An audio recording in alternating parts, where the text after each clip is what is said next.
follower. Let's say, welcome to the family, and then their name. You just change the text here and you can see at the preview at the bottom exactly what that will look like. Once you're happy, you can click Save Settings, and then you can go around and play with all the different types of notifications that you can get and change the text so it appears exactly as you want it to on your stream for your viewers. Now that we've got Stream Labels set up and it's also generating these text files, we need to now add those text files into OBS Studio so that they appear on your stream. So let's open up OBS Studio. Now in OBS we want to select the scene that we want these sources to appear in, so select it on the left hand side and then go across to the sources box, click the plus button and then click Text GDI.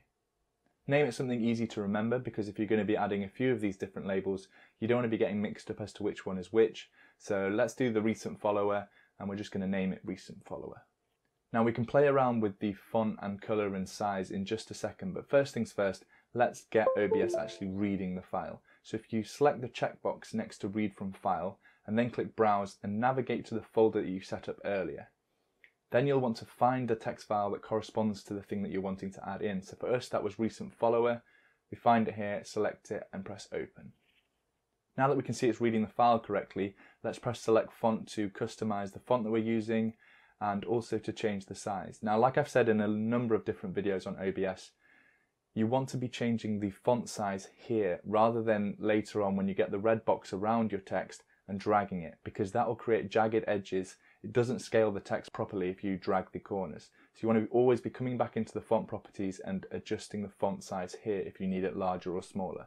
Next we can change things like the font color or gradient if you want more than one color, as well as the background color and the opacity of both the text and the background. Finally we can change the alignment if you want to, but for me I'm just going to leave these options as they are and press OK.